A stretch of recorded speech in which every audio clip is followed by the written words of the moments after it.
Hello everyone, I'm Chandni Jaisal and I welcome you to my CAPF AC Science Year Wise PYQ series, जिसके अंदर हमने अभी जो subject pick किया है वो है हमारा बायोलॉजी। बायोलॉजी में हम 2025 के सारे क्वेश्चंस अपनी प्रीवियस जो वीडियोस हैं उसके अंदर कवर कर चुके हैं और आज जो हम कर रहे हैं वो है 2024 में आए हुए बायोलॉजी के क्वेश्चंस। अब देखिए, जनरल साइंस जो हम पढ़ते हैं अपने कंपटीशन की तैयारी के टाइम पर, उसके अंदर हम लोग बहुत सी चीजें जो होती हैं वो नहीं कवर करते। जैसे कि आपका आता है जेनेटिक्स का पार्ट। जेनेटिक्स आपके 10th के सिलेबस में तो है बट उतना वास्ट नहीं है ना। और आपका आता है जैसे एनवायरमेंट वाला पोर्शन, है ना, एनवायरमेंट वाला पार्ट आता है। और आपकी आती है बायोटेक्नोलॉजी। देखिए, बायोटेक्नोलॉजी जो है वो तो आपके ना 9th में है ना 10th में है, ये प्योरली आपका 12th क्लास का टॉपिक है। और आपका ये जो हमारा पहला क्वेश्चन है ना, पहला क्वेश्चन ही आपके बायोटेक से रिलेटेड है ना। और ये भी कोई मतलब ऐसा नहीं है कि बहुत ज्यादा डीपली पूछ लिया हो या बहुत ज्यादा सरफेस से पूछा हो, ठीक ठाक तरीके का हमारा क्वेश्चन है। तो आप इस बात को वैसे भी जानते हैं कि हम लोग अपने जितने भी पीवाईक्यू कर रहे हैं, है ना, जितना भी हम अपने पीवाईक्यू की सीरीज को कर रहे हैं उसके अंदर क्या है कि हम हमारे जितने भी, जैसे एक क्वेश्चन पूछ लिया उसके अंदर क्या कंसेप्ट यूज हुआ है, वो सारी चीजें हम 5 to 7 मिनट्स लगाकर अच्छे से समझते हुए चल रहे हैं, जिसमें कि सारे जितने भी और क्वेश्चंस बन सकते हैं उस पर्टिकुलर टॉपिक से रिलेटेड वो भी हम कवर करते हैं। ठीक है, तो बिना अपना वक्त गवाए हुए हम अपने क्वेश्चंस को पढ़ते हैं कि वो हमसे क्या कह रहा है। Which among the following biotechnologies is applied to the manufacture of pharmaceutical product such as insulin, antibiotics and vaccine. ठीक है, उसके अंदर हमें कुछ बायोटेक्नोलॉजीज के नाम दिए गए हैं और हमें ये बताना है कि ये सारी चीजें जो हैं वो बनाने वाली कौन सी तरीके की बायोटेक्नोलॉजी होती है। तो देखिए, आज जो हम समझने जा रहे हैं वो समझने जा रहे हैं कि बायोटेक्नोलॉजी जो है, बायोटेक्नोलॉजी का मतलब क्या होता है ना, बायोटेक्नोलॉजी का मतलब क्या होता है। तो चलिए फ्रेश पेज से समझते हैं। देखिए, जो बायोटेक्नोलॉजी है ना, देखिए जो बायोटेक्नोलॉजी होता है उसको आप ऐसे सेपरेट करके समझिए, है ना। इनको, इन दोनों वर्ड्स को मैं तोड़ देती हूँ यहां से। ठीक है, बायो और टेक्नोलॉजी, है ना। बायो का मतलब होता है समथिंग रिलेटेड टू लाइफ और टेक्नोलॉजी का मतलब तो आप जानते ही हैं। तो आप इस चीज को समझिएगा, बायोटेक्नोलॉजी एक ऐसी ब्रांच है साइंस की जिसके अंदर हम लिविंग ऑर्गेनिजम्स, सेल्स या कोई भी बायोलॉजिकल पूरा का पूरा एक सिस्टम, उसका इस्तेमाल करते हैं किसी तरीके की टेक्नोलॉजी बनाने के लिए या कोई प्रोडक्ट बनाने के लिए, जिसका हम इस्तेमाल करके अपनी लाइफ को सिंपल या बेटर बना रहे हैं to live on this planet. ठीक है, मैंने क्या कहा, मैंने ये कहा कि हम बायोटेक्नोलॉजी में एक इस तरीके की साइंस पढ़ते हैं जिसके अंदर हम कोई भी लिविंग सिस्टम का इस्तेमाल करते हैं कोई अच्छी टेक्नोलॉजी या कोई ऐसा प्रोडक्ट बनाने के लिए जिससे कि हमारी लाइफ बेटर हो पाए to live on this planet. ठीक है ना, ये चीज मैंने आपको बताई। बायोटेक्नोलॉजी का जो कोर कंसेप्ट होता है ना, कोर कंसेप्ट वो यही है। ठीक है, वो यही है जो मैंने आपको बताया। ठीक, और देखिए, बायोटेक्नोलॉजी का इस्तेमाल एक्चुअली आप ये समझिए कि नेचर जो होता है ना, नेचर का टूल किट है। जो आपका बायोटेक्नोलॉजी है ना, ये नेचर का टूल किट है।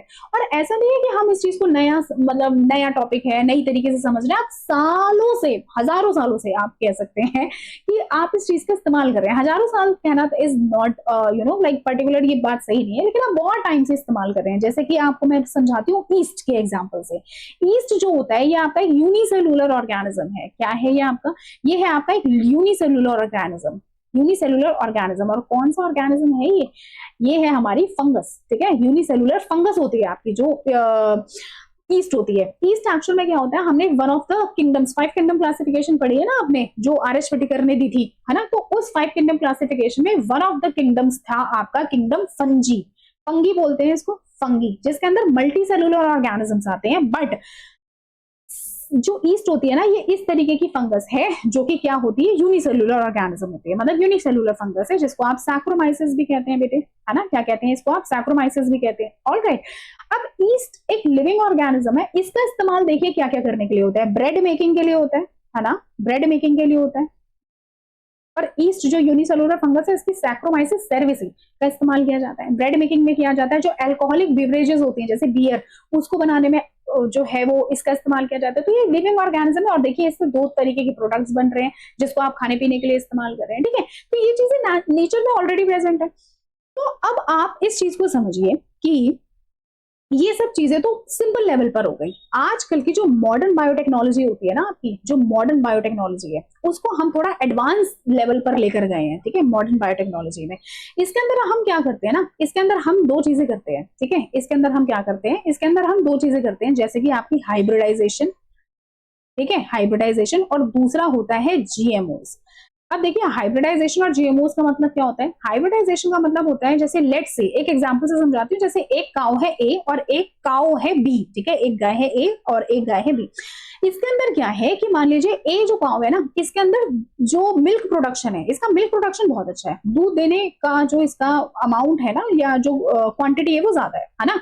और ये जो बी वाली काऊ है ना, ये आसानी से डिसीजेस को कैच नहीं करती, ये डिसीज रेजिस्टेंट है। समझ रहे हैं आप मेरी बात को। डिसीज रेजिस्टेंट तो देखिए कुछ भी नहीं होता, बेसिकली क्या है कि उसके इन्फेक्शंस को जल्दी, जो आसपास का एनवायरमेंट होता है ना, एनवायरमेंट में आपको पता है ये जो हमारे कैटल्स होते हैं वो एक्सपोज्ड एनवायरमेंट से, तो डिसीजेस को ना आसानी से कैच नहीं करती, ठीक है ना। तो ये दोनों जो आपकी क्वालिटीज हैं ये बहुत अच्छी है ना, एक काऊ में जो क्वालिटीज हैं ये दोनों बहुत अच्छी हैं। बट मैं चाहती हूँ कि मैं एक ऐसी काऊ बनाऊं जिसके अंदर ये दोनों क्वालिटीज ही, मतलब ये दोनों क्वालिटीज एक ही काऊ के अंदर हो।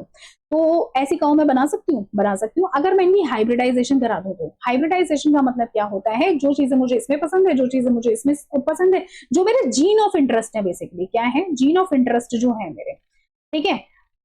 मेरे इसके अंदर क्या है, जीन ऑफ इंटरेस्ट है कि हाँ मुझे ऐसे जीन्स मिल जाए जिससे कि मिल्क प्रोडक्शन जो है वो मेरी जो जो काऊ मैं यहाँ पे इन दोनों को मिलाकर बनाना चाहती हूँ, उसके अंदर जो मेरा मिल्क प्रोडक्शन है वो अच्छा हो। और इसके लिए मेरा जीन ऑफ इंटरेस्ट क्या है, मेरा जीन ऑफ इंटरेस्ट वो है, मतलब वो मैं जिस जीन में इंटरेस्टेड हूँ वो ये है कि वो डिसीज रेजिस्टेंट होना चाहिए। तो मैंने इन दोनों को मिलाकर एक जो स्पीशीज बनाई, उसके अंदर क्या था, उसके अंदर मिल्क प्रोडक्शन भी बहुत अच्छा था, मिल्क प्रोडक्शन भी बहुत अच्छा था, और वो डिजीज रेजिस्टेंट भी थी।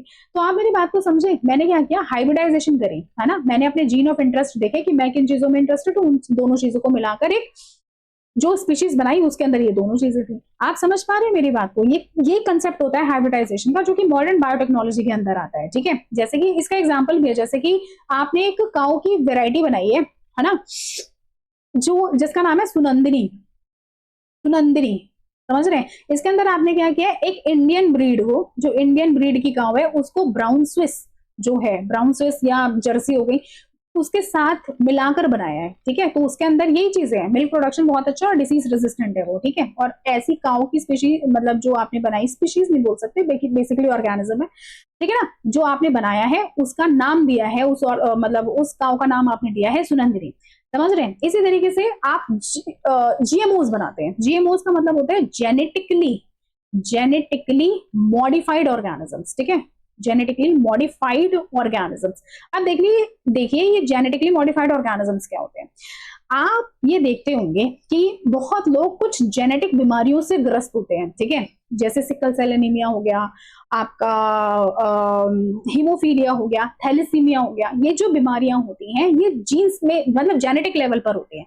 तो उसमें हम क्या करते हैं, ये जो हमारे जीन्स होते हैं ना, ये जो हमारे जीन्स होते हैं, इनके जो एक वो होते हैं सीक्वेंस, उनके अंदर ऑल्टरेशन करके, उनके जेनेटिक लेवल पर हम ऑल्टरेशन करके अपने जीन्स को ठीक करते हैं। जीन्स को ठीक करेंगे तो हमारी जो बॉडी के जीन्स हैं, जो सेलुलर लेवल पर, सेल्स के अंदर आपको पता होगा न्यूक्लियस, फिर ये सब क्रोमेटिन वगैरह, उसके अंदर जो आपके जीन्स हैं, अगर आपने उसको ठीक कर दिया तो बॉडी ऑफ द ऑर्गेनिज्म जो होता है वो अच्छे से वर्क करेगी, ठीक है।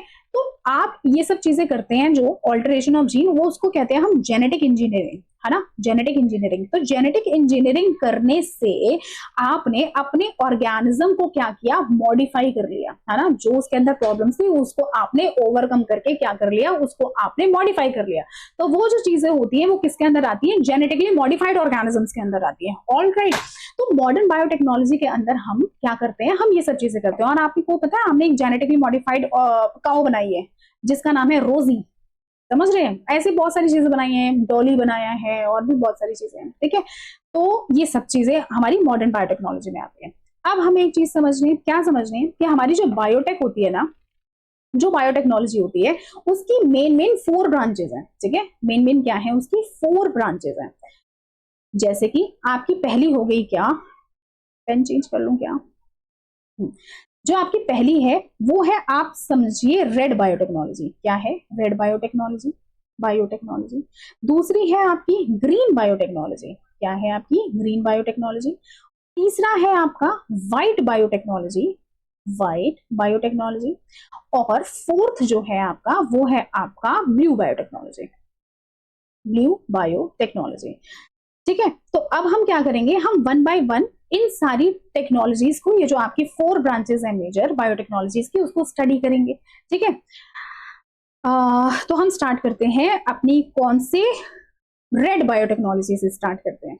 तो आप इस चीज को समझिए कि रेड बायोटेक्नोलॉजी में हम क्या करते हैं। बेसिकली मैंने आपको क्या बताया था कि बायोटेक्नोलॉजी के अंदर आप क्या करते हैं, आप किसी भी लिविंग सोर्स का इस्तेमाल कर रहे हैं कोई ऐसी टेक्नोलॉजी या प्रोडक्ट बनाने के लिए। अब जरूरी थोड़ी है प्रोडक्ट हम कैसा बनाएंगे, हम किसी ऑर्गेनिज्म को ही बना रहे हैं, ये भी जरूरी नहीं होता।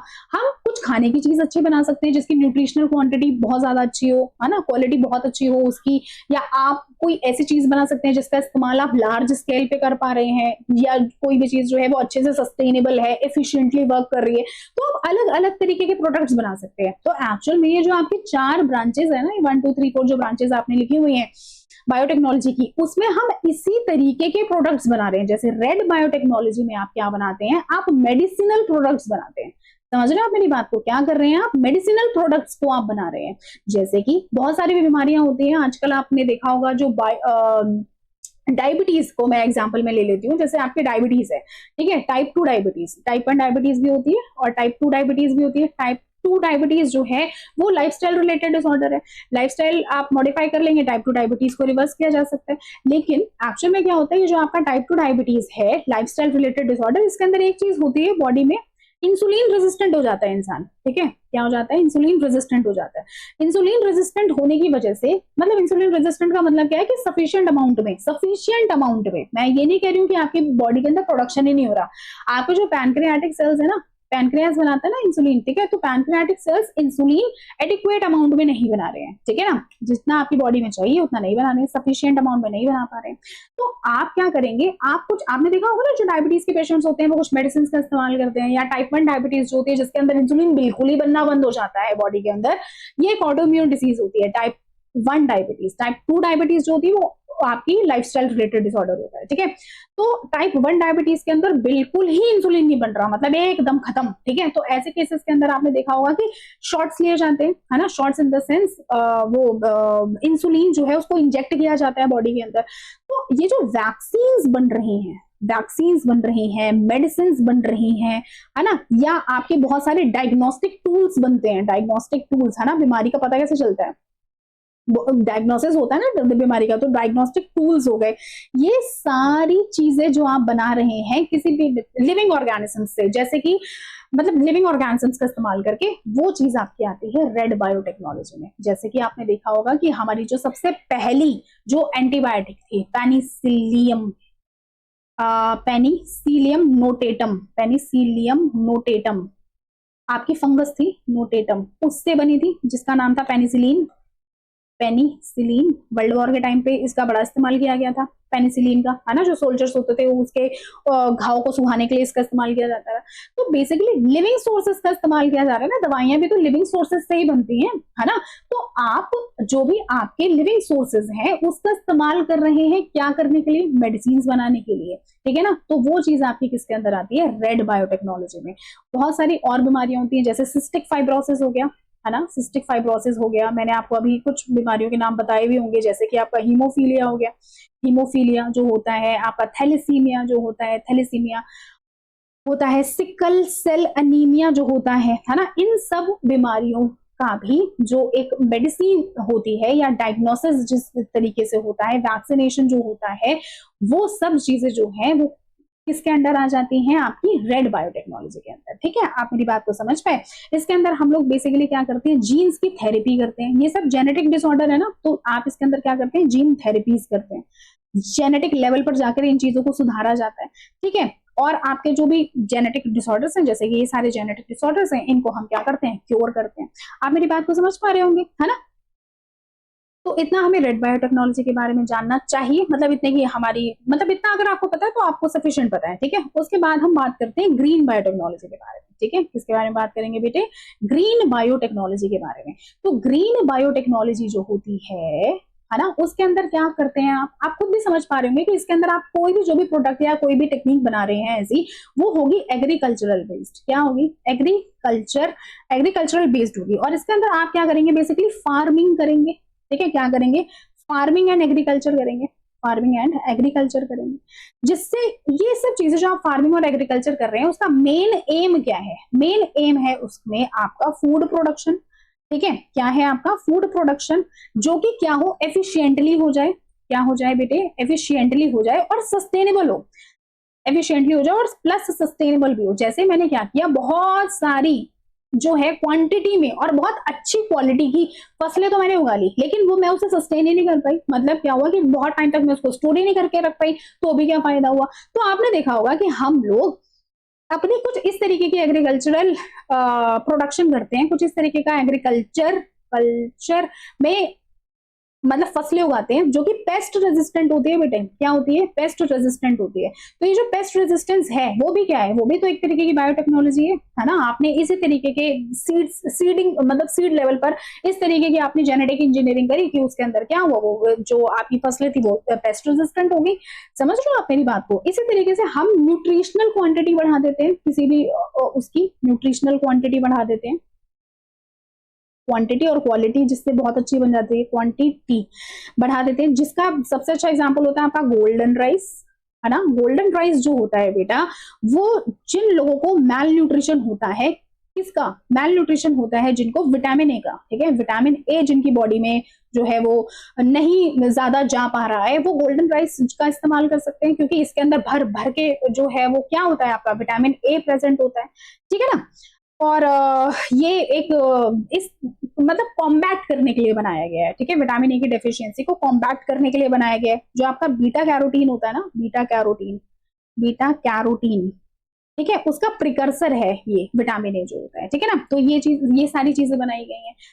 और बायोटेक्नोलॉजी का इस्तेमाल जो भी किया जाता है वो इसी तरीके के जो एग्रीकल्चरल प्रोडक्ट्स हैं उन चीजों को बनाने और उन चीजों को अच्छे से सेफली सस्टेनेबल रखने के लिए इस्तेमाल किया जाता है। बायोटेक्नोलॉजी में अगर आप इतना समझ पाए हैं तो ये चीज जो है वो आपकी अच्छे से मतलब इनफ है।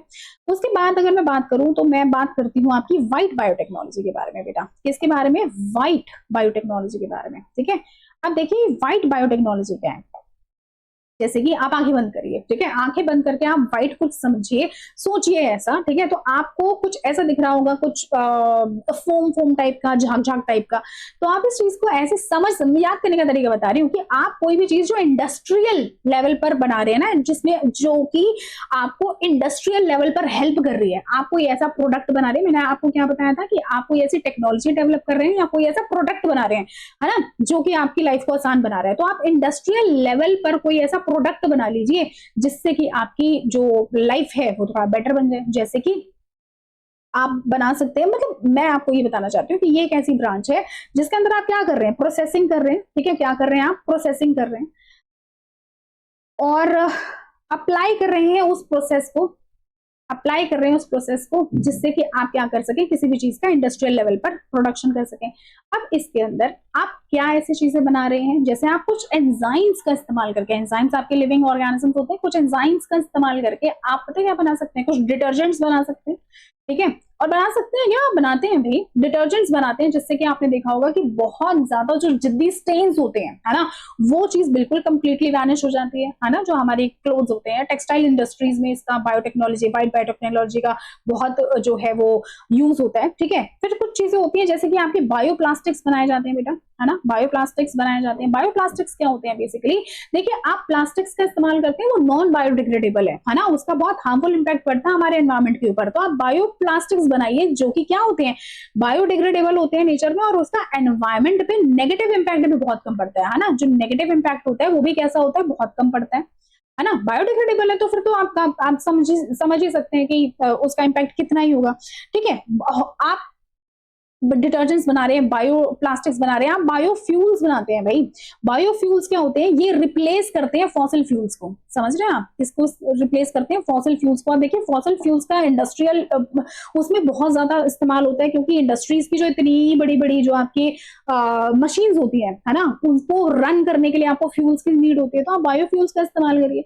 बायोफ्यूल्स क्या करते हैं? वो फॉसिल फ्यूल्स को रिप्लेस कर देते हैं। और बायो है, इसका मतलब वही एनवायरमेंट पे इसका नेगेटिव इंपैक्ट भी क्या होता है बेटा, बहुत कम होता है। और बायोफ्यूल्स बनाई जाती हैं, कॉर्न्स हो गई या फिर कुछ एल्गीज हो गई, है ना, ये सब लिविंग सोर्सेज से ही बना रहे हो आप, तभी तो वो बायोटेक्नोलॉजी के अंदर आ रहा है। ठीक है, इन सब चीजों से बनाया जाता है, आप इस बात को समझ पाए होंगे। ठीक है बेटा, तो अब हम लास्ट अपना पढ़ते हैं क्या, ब्लू बायोटेक्नोलॉजी। क्या पढ़ेंगे हम, ब्लू बायोटेक्नोलॉजी। थोड़ा लाइट हो गया तो मैं डार्क ही ले लेती हूँ basically. Blue biotechnology, blue biotechnology. अब आप इस चीज को समझिए, ब्लू बायोटेक्नोलॉजी में आप क्या पढ़ेंगे, आप आंखें बंद करिए, आपको नीला नीला क्या दिख रहा है, समंदर दिख रहा है हमें, ठीक है ना।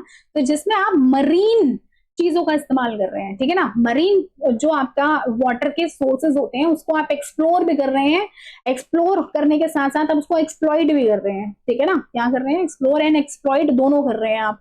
ठीक है, मरीन किनको, मरीन ऑर्गेनिज्म को, ठीक है, जो एक्वेटिक लाइफ है ना आपकी, उसको आप एक्सप्लॉइट कर रहे हैं, मरीन ऑर्गेनिजम्स को।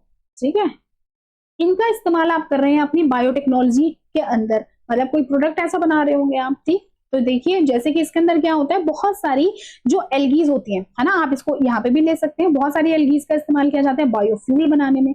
और वो जो एल्गीज होती है ना, वो मरीन एल्गीज होती है। ठीक है, बहुत सारी चीजें होती हैं, आप उनको कैप्चर करके अपने फूड जो होता है, न्यूट्रिशनल क्वांटिटीज को बढ़ाने के लिए आप बहुत सारी मछलियां जो होती हैं उसको आप प्रोडक्शन करते हैं, है ना, उनका प्रोडक्शन भी करते हैं और उनको क्या करते हैं, लार्ज स्केल पर उनको आपने देखा होगा इंडस्ट्रियल लेवल पर उनका बहुत ज्यादा सेल एंड परचेज भी होता है। ठीक है, फिर आप करते हैं बहुत सारे जो हार्वेस्टिंग करते हैं आप, हार्वेस्टिंग बहुत सारे मरीन एनवायरमेंट में पाए जाने वाले बैक्टीरियाज की, ठीक है ना, टू डेवलप न्यू एंटीबॉडीज, है ना, टू डेवलप न्यू एंटीबॉडीज। पता है आपको, एंटीबॉडीज है antibiotics, antibiotics I should say, antibiotics. आपने देखा होगा कि बहुत सारी जो बीमारियां होती हैं उनके लिए एंटीबायोटिक्स इस्तेमाल करते हैं हम, है ना, हमें बहुत सारे इन्फेक्शन से प्रोटेक्ट करती हैं, ये बहुत सारे इन्फेक्शन से बचाती हैं जो आपके जो बायोटिक्स होती हैं, है ना, तो वो आप हार्वेस्ट मतलब कर रही हैं, बैक्टीरिया से कर रहे हैं आप। ठीक है, बहुत सारे जो आपने देखा होगा एक्वेटिक ऑर्गेनिजम्स का इस्तेमाल किया जाता है,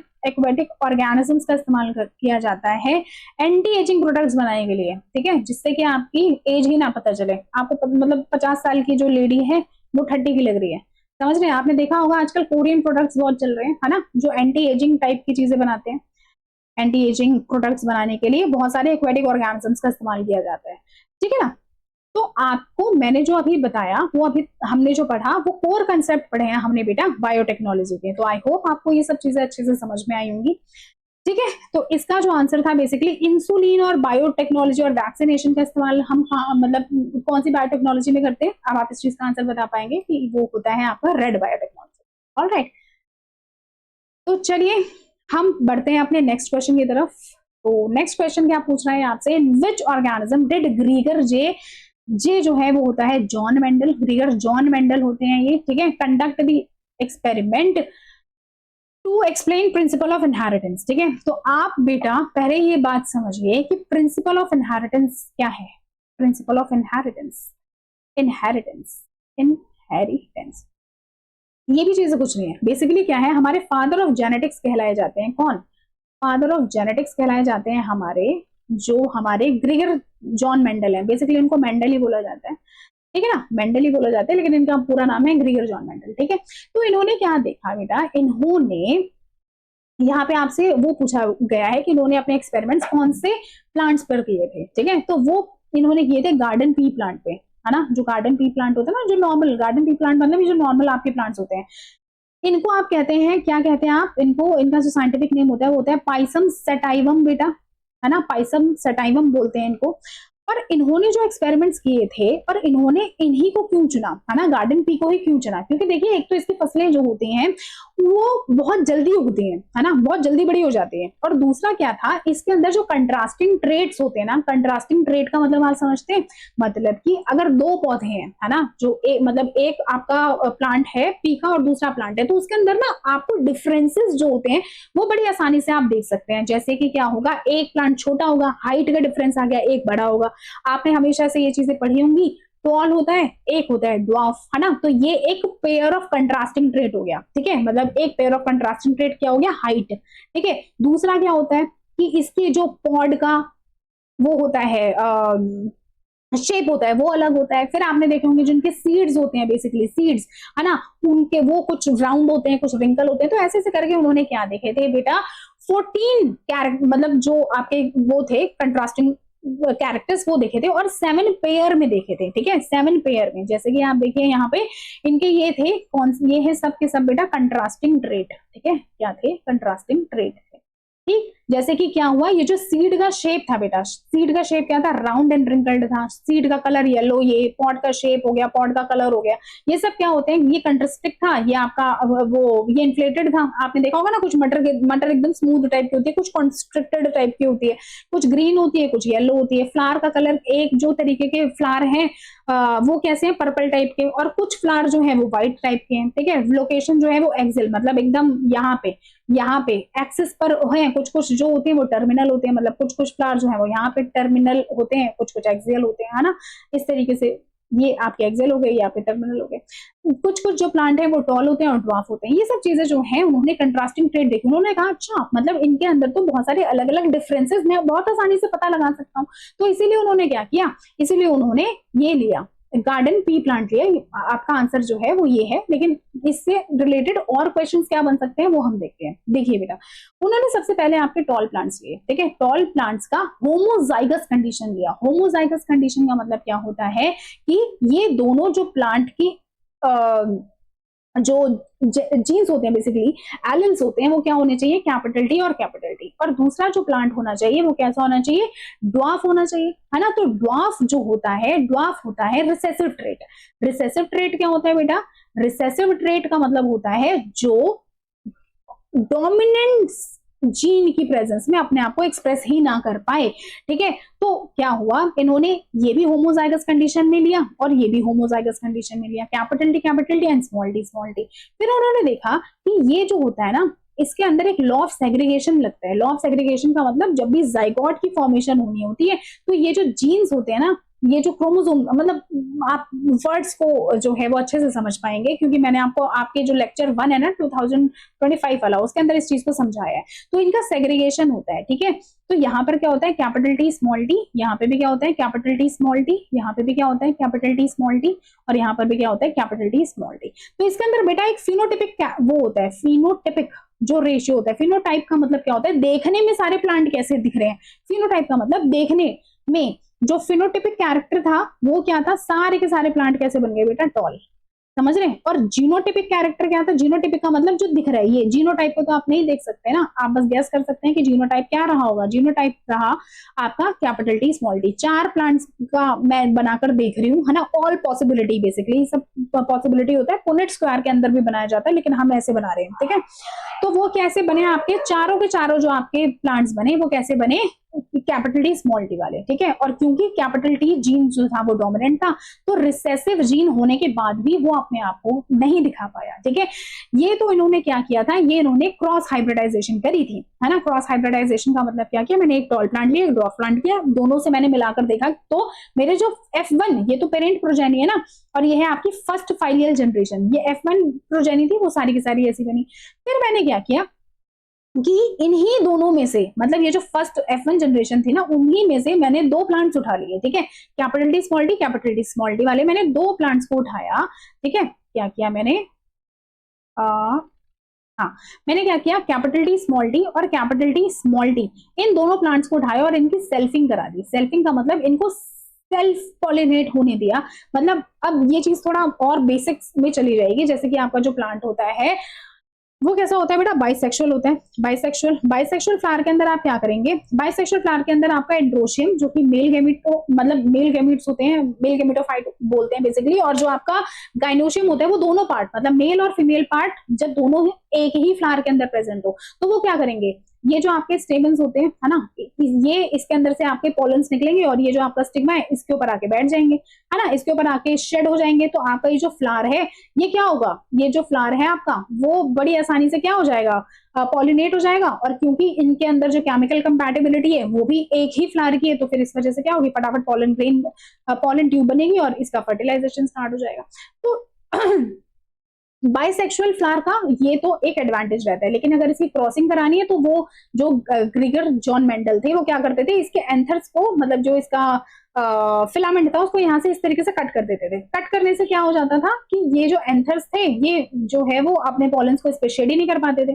तो मैं इसके जो स्टिग्मा होता है, इसके स्टिग्मा पर अपने अपने इंटरेस्ट के साथ टॉल जो आपकी प्रोजेनी है, टॉल प्रोजेनी के जो पॉलन ग्रेन्स थे उसको शेड कर देती थी। तो इससे मेरे जो प्लांट्स बनते थे वो किस तरीके से बनते थे वो हमने देख लिया।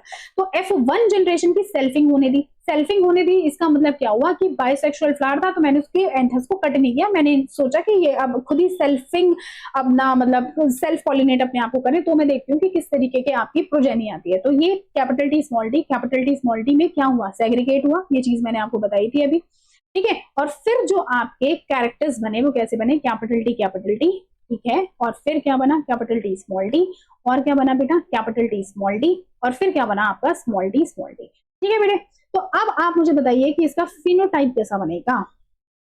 फिनोटिपिक रेशियो क्या आया, फिनोटिपिक रेशियो आया कैसा, एक प्लांट जो कैपिटल टी वाला था, एक प्लांट बने हैं जो कैपिटल टी स्मॉल टी वाले हैं, और एक बना है स्मॉल टी, ठीक है।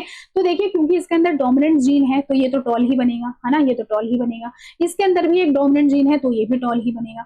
इसके अंदर दोनों वो हैं मतलब रिसेसिव जीन्स हैं तो ये ड्वार्फ बनेंगे, है ना। ये कैसे बनेंगे बेटा, ड्वार्फ बनेंगे। तो देखिए आप इस चीज को समझिए कि कैपिटल ये भी टॉल, ये भी टॉल, ये भी टॉल, तो 3 तो टॉल बन गए और एक बना ड्वार्फ। तो इसका जो फिनोटिपिक रेशियो था वो क्या आया बेटा, 3:1 सेकेंड जनरेशन में सेल्फिंग होने के बाद, ठीक है। और इसका जो जीनोटाइप बना बेटा, जीनोटाइप जो बना वो कैसा बना, ये एक है ना 1, ये दोनों एक जैसे हैं रेशियो 2, और ये अकेला एक जैसा, ठीक है। तो जो F2 जनरेशन होती है जो कि F1 प्रोजेनी की सेल्फिंग कराने के बाद आती है बेटा, उसका जो फिनोटिपिक जो रेशियो बनता है वो बनता है 3:1, और जो उसका जीनोटिपिक रेशियो बनता है वो बनता है 1:2:1, ठीक है। तो इतना बेसिक अगर आप जानते हैं इसके बारे में तो आपके लिए मतलब बहुत बढ़िया बात है, ठीक है बेटा। उसके बाद हम बात करते हैं जैसे ग्राउंड नट्स होते हैं। ग्राउंड नट का जो एक साइंटिफिक नेम होता है वो होता है अराकिस हाइपोजिया, तो ये जो अराकिस हाइपोजिया होता है बेसिकली बेटा, ये जो ग्राउंड नट है इसकी न्यूट्रिशनल क्वांटिटी बहुत अच्छी होती है ना। ये कहाँ लिखूं, यहाँ पे लिखते हो, ठीक है। ये जो आपका ग्राउंड नट वाला पार्ट है, ग्राउंड नट, ठीक है, इसके अंदर क्या होता है बेसिकली, ये प्लांट बेस्ड क्या है बेटा, प्लांट बेस्ड प्रोटीन है ना, क्या है ये, प्लांट बेस्ड प्रोटीन है, ठीक है। और क्या होता है बेटा, इसके अंदर विटामिन ई की क्वांटिटी बहुत अच्छी होती है, प्लस मैग्नीशियम बहुत अच्छा होता है इसके अंदर, ठीक है। ये क्या करता है, हमारी जो ब्रेन होता है ना, ब्रेन को बूस्ट करता है, ब्रेन की फंक्शनिंग को बूस्ट करता है, ठीक है। ब्रेन फंक्शन को क्या करता है, बूस्ट करता है, और हेल्प करता है हमारे शुगर, हमारा जो ब्लड शुगर होता है ना, ब्लड शुगर को मैनेज करने में, हेल्प करता है, ठीक है। आप इतनी बातें जानते हैं ग्राउंडनट के बारे में तो ये मोर देन इनफ है। फिर हमारा जो अनदर ऑप्शंस है उसके अंदर एक 4 o'clock प्लांट के बारे में बात करी गई है बेटा, ठीक है। तो ये जो आपका 4 o'clock प्लांट होता है ये क्या होता है, ठीक है, 4 o'clock प्लांट, इसका जो साइंटिफिक नेम होता है बेटा वो होता है आपका मिराबिलिस जलापा। मिराबिलिस जलापा जो है इसका नाम 4 o'clock प्लांट क्यों रखा गया है मैं आपको बताती हूँ, क्योंकि ये दोपहर के 4 बजे के बाद जो है वो ब्लूम करना स्टार्ट करता है, समझ रहे हैं। जो सुबह की इतनी तपती धूप होती है ना उस वाले टाइम पीरियड में ये ब्लूम नहीं करता, सूखी मतलब एकदम ऐसे रहता है बंद स्टेट में, ठीक है। और फिर जैसे ही शाम होना स्टार्ट होती है तो ये क्या करता है, ये ब्लूम होना स्टार्ट हो जाता है। रात भर जो है ये बहुत अच्छे से जो है अपनी फ्रेग्रेंस, इसके अंदर ये फ्रेग्रेंट बहुत अच्छी होती है इसकी, है ना, फ्रेग्रेंट होता है ये काफी, इसकी खुशबू बहुत अच्छी आती है, रात भर बहुत अच्छे से खिला रहता है, और जैसे ही सुबह का टाइम होता है वैसे ये क्या करने लग जाता है बेटा, बंद होने लग जाता है, ठीक है ना। तो इसीलिए इसका नाम 4 o'clock प्लांट रखा गया है बेटे। और क्योंकि ये रात में ब्लूम करता है तो इसीलिए नॉकटर्नल पॉलिनेशन होती है इसकी। नॉकटर्नल पॉलिनेशन का मतलब समझते हैं, नॉकटर्नल पॉलिनेशन का मतलब होता है रात में जागने वाले जो आपके इंसेक्ट्स होते हैं ना, जो नॉक्टर्नल, जैसे कि कुछ जैसे आपका कॉकरोच है ना, आजकल आप देख रहे हैं कॉकरोच जनता पार्टी काफी चल रही है, तो जो कॉकरोचेस होते हैं वो भी नॉक्टर्नल होते हैं, रात में घूमते रहते हैं। आप जैसे ही आप अपने किचन में पानी पीने जाएंगे, रात में आप प्लग ऑन करेंगे, आपको दिखेगा किचन में जो है वो कॉकरोचेस होते हैं। टचवुड हमारे घर में तो ऐसा नहीं, बट ये चीजें होती हैं, ठीक है बेटे। तो वो चीजें आपने देखा होगा।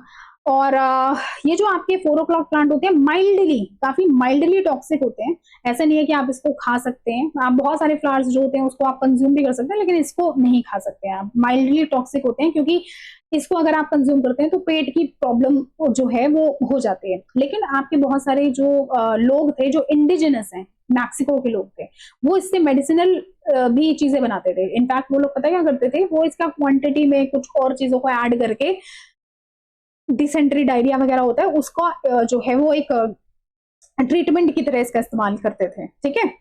ये चीज जो है वो हमने समझ ली। फिर और लास्ट में एक रह गया फ्रूट फ्लाई। फ्रूट फ्लाई जो होता है बेटा, आप इस चीज को समझिए, जो आपकी फ्रूट फ्लाई होती है ना,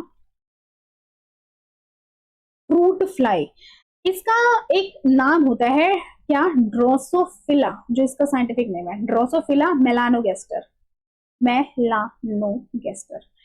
ये जो होती है आपकी ड्रोसोफिला मेलानोगेस्टर, इसके अंदर दो चीजें होती हैं। इसके अंदर जो फीमेल होती है ना बेटे, फीमेल, ये एक्सपेरिमेंट है एनसीईआरटी के, इस वजह से मैं आपको बता रही हूँ।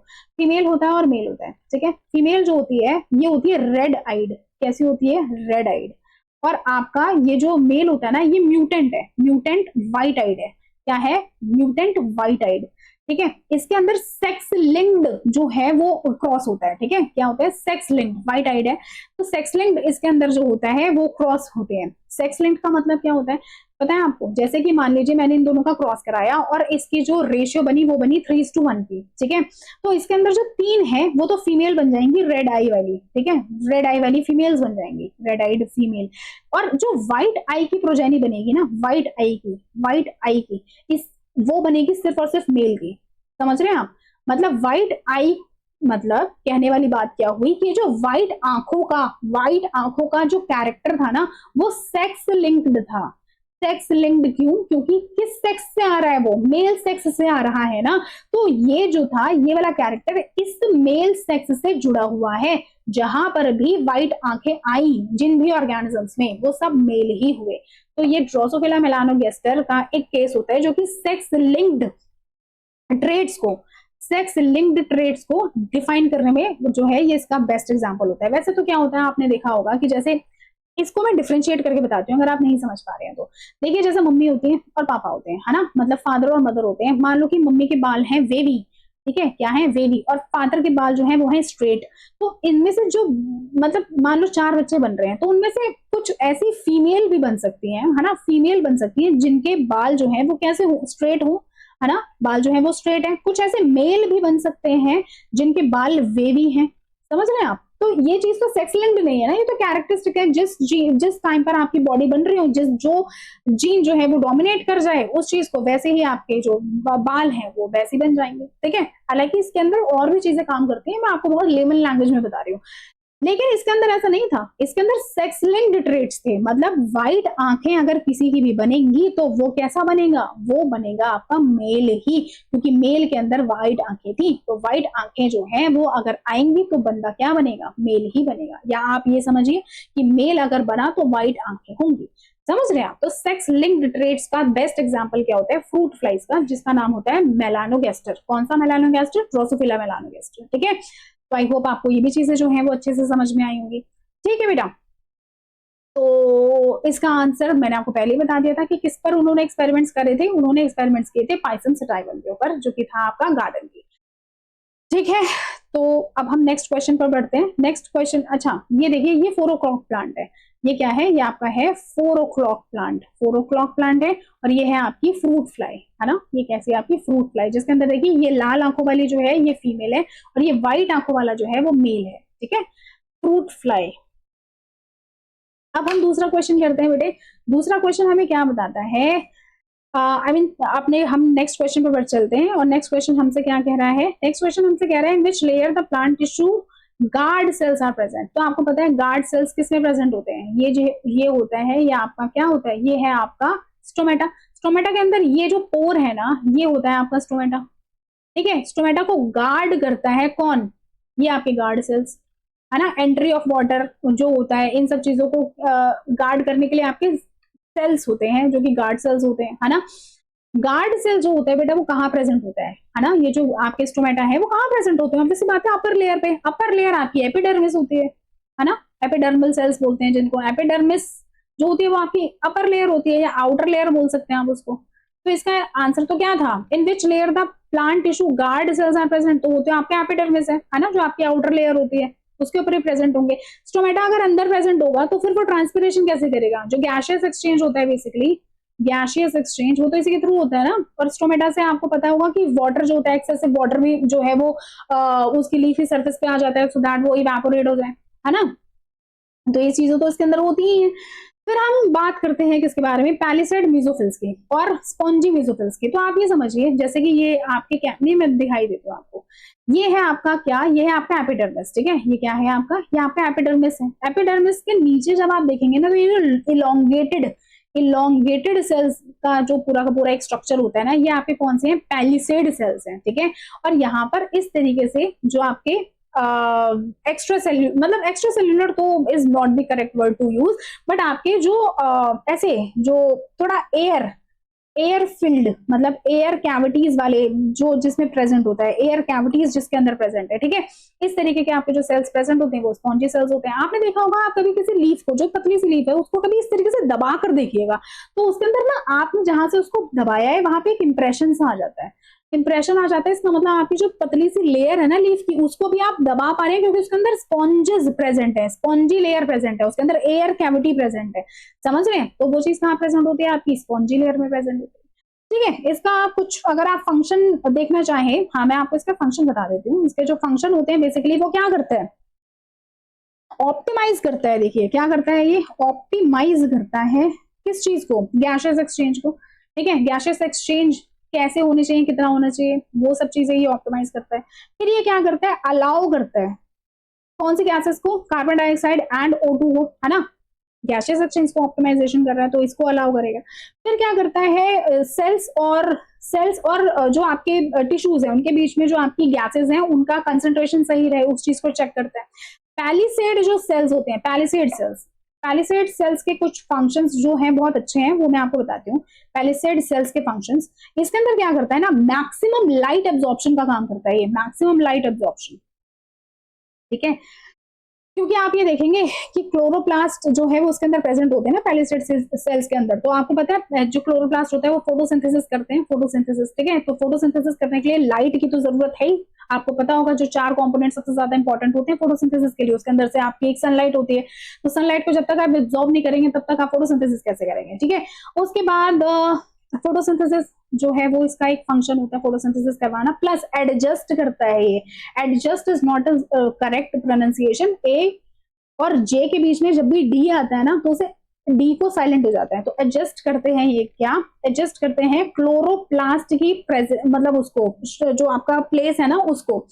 मैं क्या कह रही हूँ? मैं ये कह रही हूँ कि अगर मान लीजिए कभी क्लाउडी डेज है, ठीक है, क्लाउडी डेज है, ठीक है, और क्या हो रहा है, सनलाइट जो पड़ रही है, सनलाइट जो है ये आपकी लीफ के ऊपर ढंग से नहीं पड़ पा रही, कहीं से पड़ रही है कहीं से नहीं पड़ रही, तो ये अपने क्लोरोप्लास्ट को ना थोड़ा सा शिफ्ट करते हैं ताकि जितनी आप लाइट का मैक्सिमम एब्जॉर्प्शन कर पा रहे हैं उतना कर पाए, ठीक है। कभी कभी बहुत क्रॉचिंग इस क्रॉचिंग सनलाइट पड़ रही होती है, मतलब एकदम बहुत ज्यादा तेज इंटेंसिटी वाली जब कभी कभी लाइट पड़ रही होती है, स्क्रॉचिंग हीट वाली सनलाइट जब पड़ रही होती है किसी सरफेस पे, तो फिर ये क्या करते हैं, उसकी प्लेस को, ये जो आपका क्लोरोप्लास्ट है उसकी प्लेस को शिफ्ट कर देते हैं ताकि वहां से क्या ना हो, वहां पे बहुत ज्यादा डैमेजेस ना हो, ठीक है। तो ये सारी चीजें जो है वो इसके फंक्शंस होते हैं पैलिसेड सेल्स के। और बाकी आपका जो फोर्थ ऑप्शन था वो था जाइलम। जाइलम तो आपको पता है कि ये क्या है आपका, ये जो है ये आपका एक वेस्कुलर टिश्यू है। क्या है बेटे? ये आपका ये एक वेस्कुलर टिश्यू है। वेस्कुलर टिश्यू जो है वो आपको पता होंगे क्या होते हैं, जाइलम और फ्लोएम होते हैं। इसका काम क्या होता है? वाटर कंडक्शन का, वाटर प्लस मिनरल को कंडक्ट करता है, ये वाटर एंड मिनरल के का कंडक्शन करता है, ये बात आपको पता होगी, ठीक है, तो ये है आपके क्या जाइलम होते हैं, और बाकी बहुत सारी चीजें जाइलम के बारे में और इन सब चीजों के बारे में आगे भी आएंगे, और पीछे भी जो है वो मैंने पढ़ाई है, तो आई थिंक हम इतना ही पढ़ते हैं इसके बारे में। तो यहाँ पे जो गार्ड सेल्स होते हैं वो कहाँ प्रेजेंट होते हैं बेटा, एपिडर्मिस प्रेजेंट होते हैं। ठीक है, moving to the next question, identify the correct option from the ये proportion of the different gases of biogas. ठीक है, बायोगैस के बारे में बात करते हैं बेटा। What is a biogas? Biogas क्या होती है? ये एक बायोलॉजिकल